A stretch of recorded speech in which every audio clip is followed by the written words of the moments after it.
नमस्कार. माझ्या सिनेसंवाद या नवीन यूट्यूब चॅनेलवर आपले स्वागत आहे. या चॅनेलमधून आपण निरनिराळ्या मराठी, हिंदी व इंग्रजी चित्रपटांचे परीक्षण करणार आहोत. ते आपण जरूर ऐकावे. आपल्याला कसे वाटले तेही कळवावे. लाईक, शेअर आणि सबस्क्राईब जरूर करावे.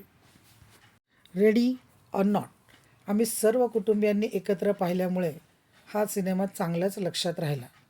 या सिनेमाला मी मात्र पर्सनली हाईड अँड सीक असं माझं वैयक्तिक नाव दिलं आहे, कारण हे तसंच आहे. हा सिनेमा याच खेळाची मध्यवर्ती कल्पना घेऊन चालतो.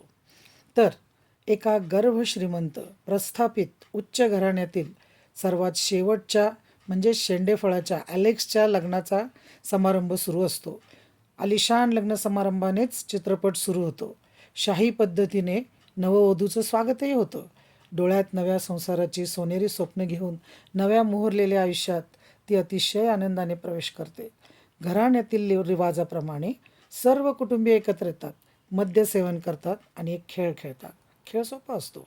शाही डब्यातून नववधूने एक पत्ता काढायचा आणि त्या पत्त्यावर जे काही लिहिलं असेल ते तिने करायचे. ग्रेस उतावळ होऊन पत्ता काढते. त्यावर लिहिलेलं असतं हाईड अँड सीक. नववधूने लपायचं आणि बाकी कुटुंबियांनी तिला शोधून काढायचे. तिला खूपच गंमत वाटते, पण ॲलेक्स मात्र जाम हादरतो. मग सुरू होतो एक जीवघेणा खेळ. चपलांचा आवाज होऊ नये म्हणून ती चपला हातात घेऊन लपायला जाते. घरात एकूण 5 पुरुष, 4 महिला आणि 2 लहान मुले एवढे जण तिला शोधणार असतात. ॲलेक्स तिला समजावून सांगतो, हा खेळ खेळू नको, पण तिला त्यातलं गांभीर्य माहीतच नसतं.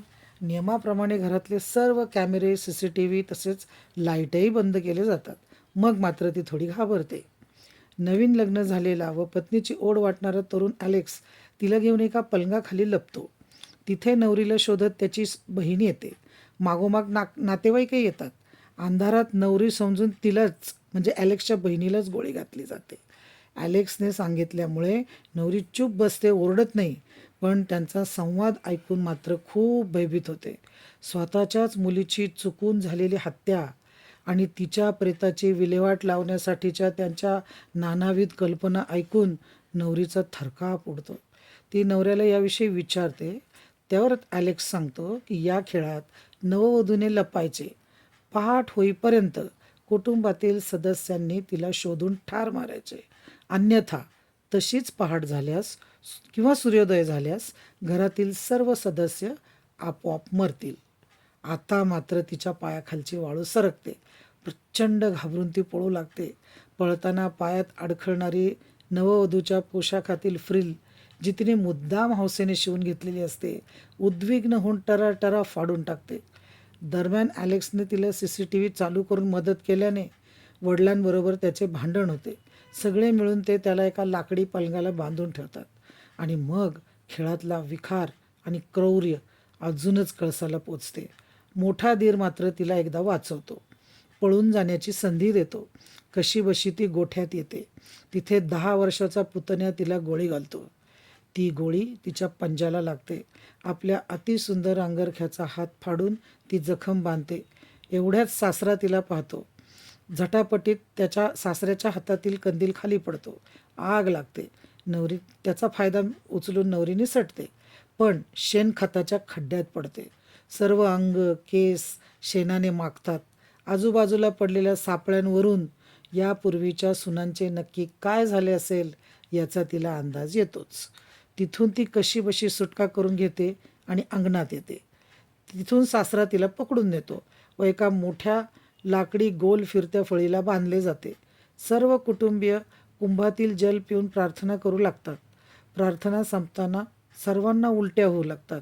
मोठ्या दिराने त्या कुंभातील पेयात विष मिसळलेले असते. इथेही ती वाचते. मग मात्र सासू हुकुमाचा एक्का काढते. ॲलेक्सला भावनिक करून खेळात सामील करून घेते. तोही पत्नीशी गोड बोलून तिला विश्वासात घेतो आणि पकडून कुटुंबाच्या हवाली करतो. पुन्हा तिला बांधतात. यावेळी तिला मारण्यासाठी सुरा खुद्द ॲलेक्सच्या हातात असतो. ॲलेक्स तिच्यावर वार करतो आणि तेवढ्यात सूर्योदय होतो. वार निसटून तिच्या हातावर होतो. एक हात मोकळा होताच दुसराही सोडवून ती तिथून बाजूला होते. सासू परशू घेऊन तिच्यावर वार करण्याचा प्रयत्न करते, पण तो वार लागतो दुसऱ्यालाच. सगळ्यांच्या अंगावर नखशिकांत रक्ताचे शिंपण होते. नवरी विजयी मुद्रेने सगळे पडदे उघडते. सूर्यकिरणे खिडकीतून घरात येतात. माफी मागणाऱ्या पतीला धुडकावून लावते आणि असेच चुकून वार सगळे लागून एकमेकांना लागून सगळेच मरून जातात, कारण सूर्योदय झाल्याने खेळ त्यांच्यावरच उलटलेला असतो.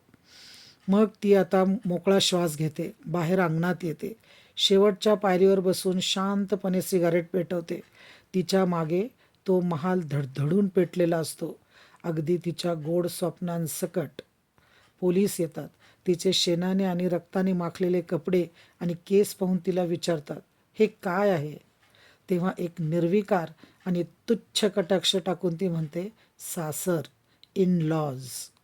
मला हा किती व्यवस्थित समजावून सांगता आला माहीत नाही, पण चित्रपटातला वेगवान थरार प्रत्यक्षच पाहायला हवा.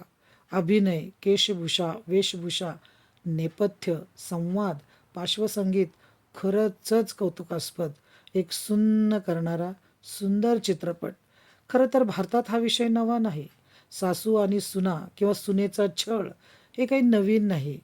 पण परदेशात सुद्धा हाच विषय वापरून किती सुंदर आणि किती प्रभावी पिक्चर बनवला जाऊ शकतो याचं हे फार सुंदर उदाहरण आहे. हा सिनेमा मी संधी मिळाल्या की पाहतेच, सोडत नाही. आणि तुम्हीही एकदा वेळ काढून हा नक्की पहा. तुम्हाला नक्की नक्की आवडेल.